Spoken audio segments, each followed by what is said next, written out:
Time now for the compound men's bronze medal match. An interesting one. Two fairly new faces, both from Italy.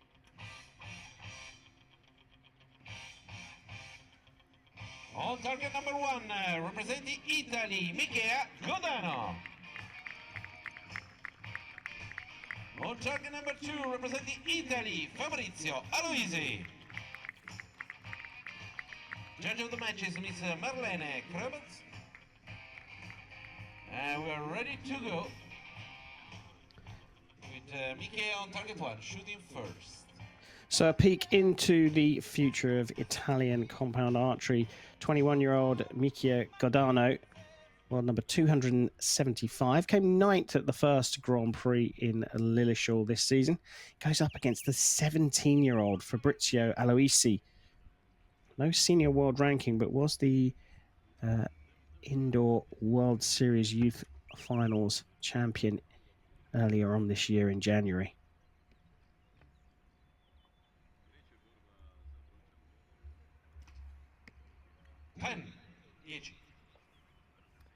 Yeah, seems like he gets off to a good start. Seems like an easy shot that he just made. So I think the wind has kind of died down a little, and they're not too bothered by it right now.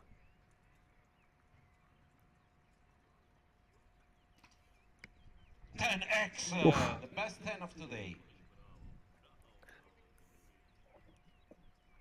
So far, I'd say.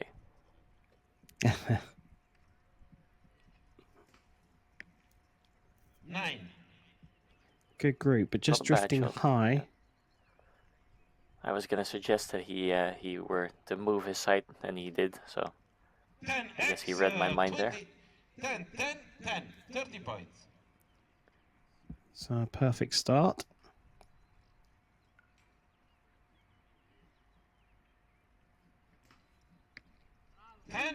29. And that movement of the sight making a difference. A 29 though for Aloisi. It's Michea Godano. He's got his eye in. Italy versus Italy with Michea Godano that qualified 9 with 694. Well, Fabrizio Aloisi, that is still a junior. So yeah, I think we've seen Michea before this season in the team match in Lilleshall, if I'm not mistaken. And if I remember correctly, I also said that his technique just looks really easy. He looks like he's well under control, and he just knows what he's doing. So, and I still stand by it. He has a really strong line work, I'd say. So the way he is aiming and holding his bow just leaves nothing to chance. And yeah, he must be the favorite for this match, although being 17 years old and shooting yourself to the gold medal match in the European Grand Prix also has to say something about your level of shooting. So I'm sure that Fabrizio has something to say about that. He's going to start in number 2. 10x.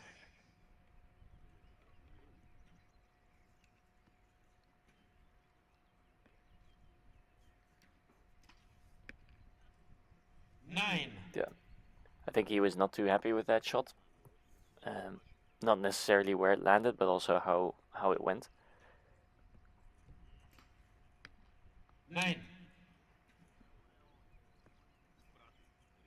And then it's time to, rationalize a bit and think, okay, it's fine. I can shoot a 9 every once in a while. Just get back to my task and try to recover from it as good as possible, rather than thinking, oh no, I messed up. What do I do now? Just go back to your task and do what you're supposed to do.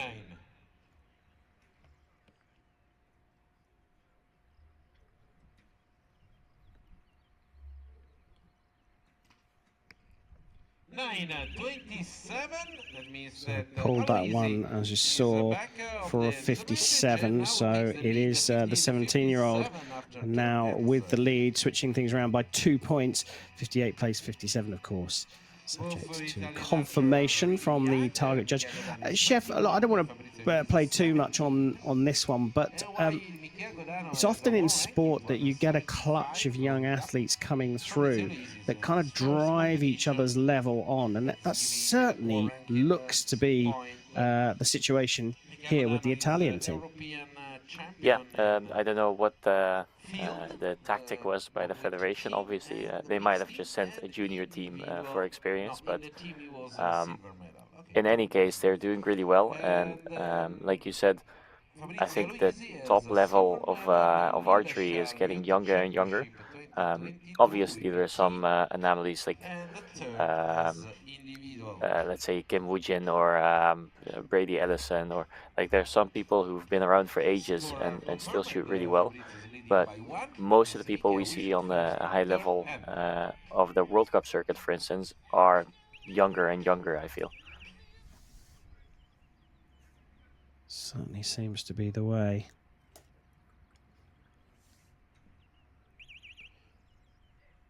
So Aloisi leading by a point. So it's the 21-year-old Michea Godano to shoot first in the third and straight into the 10.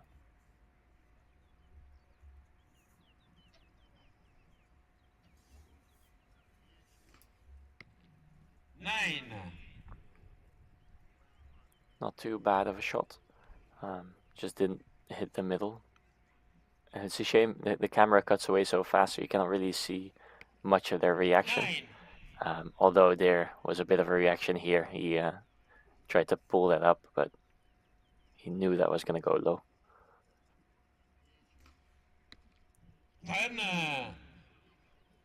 Looked to be a bit of up and down movement in that one, but panned out okay for Aloisi.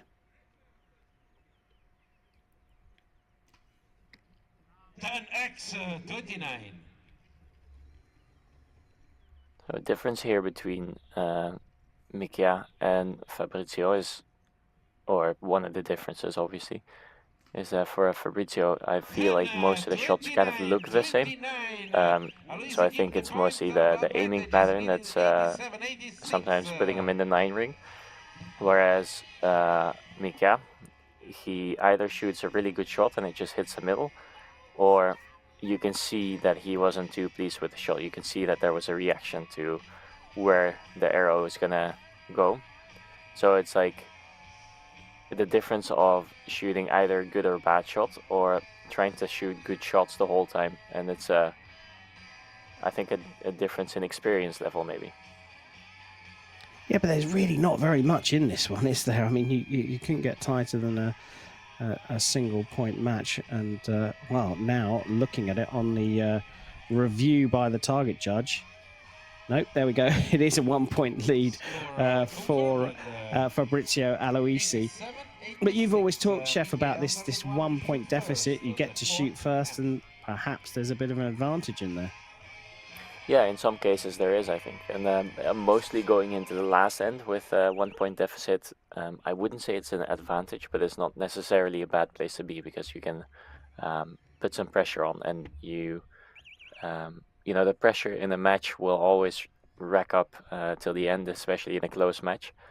But if you're only leading by 1 point, the pressure will only be more and more, because eventually it will mean that you need to shoot a 10 to win the match, which is not always an easy thing to do.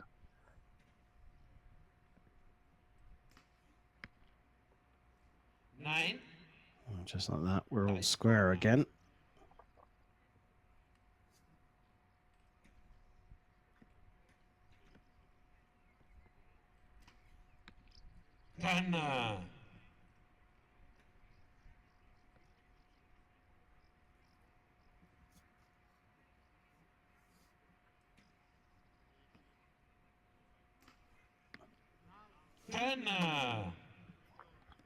We talk about perfection, Chef. Sorry, we talk about perfection, Chef. Godano's got 2 10s, but they're both a bit high left. Would he have adjusted his sight, do you think?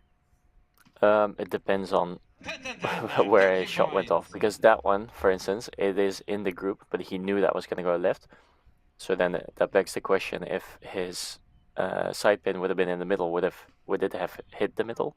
So he's the only person to really judge if he needs to adjust his side or if he just needs to adjust his aim. But if you're consistently shooting in a certain spot, then it typically will reward you if you move your side. Well, provisionally all tied up at 116 apiece. Chef, you must have been in this position many times. What's it like going into the final regulation end, or set in your case, of course, as a recurve archer, with the scores tied? What's going through your mind? Just keep doing your thing. A lot of things are going through your mind, but you've got to either ignore or just not put too much attention on most of the thoughts. But the thought that you want to have is just focus on my task.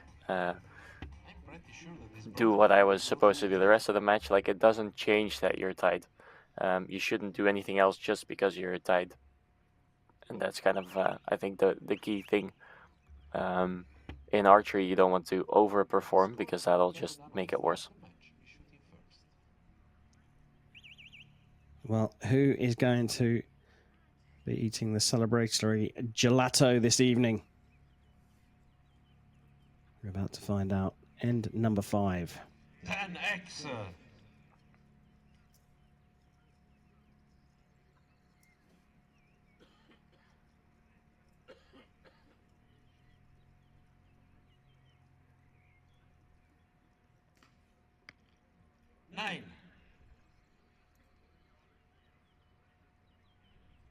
Mini advantage. Now, yeah, and that advantage is a very important one. If he just is able to shoot another 10 here, yeah. Now Fabrizio knows that he needs to follow up with a 10 at least to keep some sort of pressure going. That's it. So Godano can take this medal with another 10. 9. Out into the 9. This is a pressure shot now. A 10 required to level up the scores in this compound men's bronze medal match. Drifts over to the right for a 9, so a 144. But what a tight match that was for bronze. And it is the 21-year-old Michea Godano from Italy who beats his teammate by a single point. A warm hug between the two athletes and two coaches. A superb performance from the 17-year-old Aloisi, getting a taste of the podium range, but on this occasion finishing 4th as the bronze medal goes to Michea Godano from Italy.